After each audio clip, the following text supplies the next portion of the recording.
You ever notice how the moments that almost break you are the same moments that try to build you? Yeah, I'm talking about those nights when everything falls apart. When the plan doesn't just fail, it collapses. When you gave it everything and still came up short. That sting, that silence after the disappointment, that's where most people quit. But not you. Not if you understand what I'm about to tell you, because failure isn't the end of your story. It's the turning point. Let's get into it. You say you want success, but let me ask you something. What happens when you don't feel like showing up? Because that right there, that moment, that's where everything changes. Feelings are unreliable. They come and go like the wind. One day you're motivated. The next day you're drained. One day you believe in yourself. The next day you're questioning everything. If you build your life on feelings, you're building on something that shifts every second. And sooner or later, it collapses. That's where discipline steps in. Discipline doesn't care how you feel. Discipline shows up when motivation disappears. It keeps moving when emotions get heavy.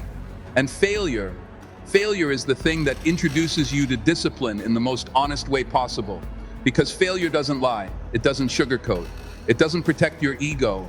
It stands right in front of you and says, this is where you fell short. Now, most people, they run from that moment. They blame the situation. They blame other people. They blame bad luck. Anything to avoid facing the truth. But the truth is where your power is. You ever see someone lose everything they worked for? Business gone, plans shattered, confidence shaken, and for a moment they're lost. Anybody would be. But then something shifts. They stop asking, why did this happen to me? And start asking, what did I miss? And that question, that's discipline being born, because now they're not reacting, they're reflecting.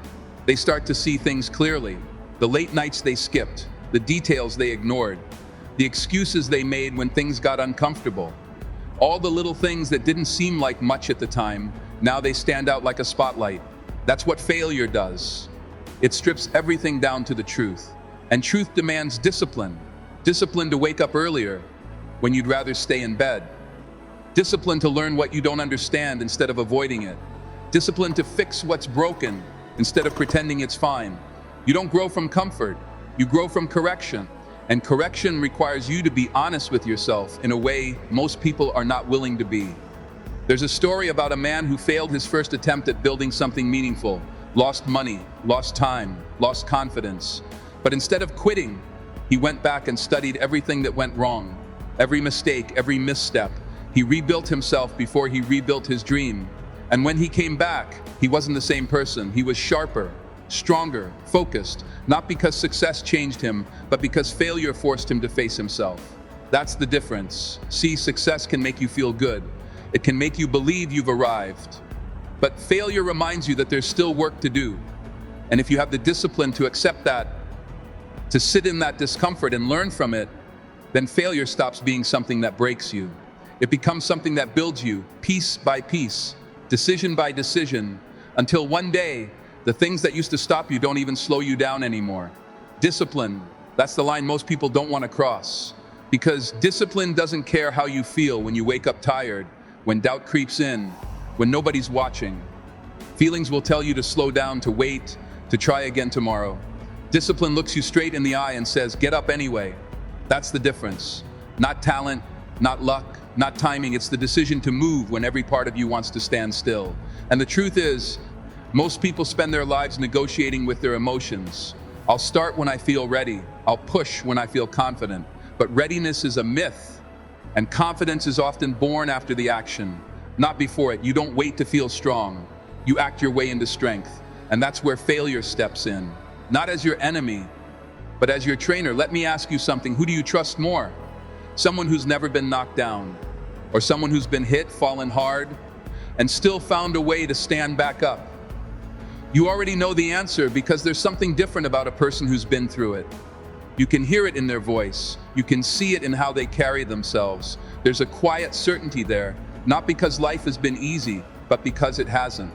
Resilience isn't born in comfort. It doesn't grow in safe spaces where everything goes your way. It's built in those moments when things fall apart, when the plan fails, when the door closes, when you're left standing there wondering if you've got anything left to give. That's where the real work begins. Think about it. Every setback is doing something to you. It's either breaking you down or building you up. And the deciding factor isn't the failure itself. It's how you respond to it. Some people experience failure and retreat. They take it personally. They let it define their limits. But others, they study it. They sit with it. They ask, what is this trying to teach me? And then they come back stronger, sharper, more prepared than before. That's conditioning. That's mental training at the highest level. Athletes understand this better than most. You don't step into competition expecting perfection. You step in knowing you've been tested. Every loss, every mistake, every moment you didn't measure up, it all adds weight to your foundation. It prepares you for the next challenge.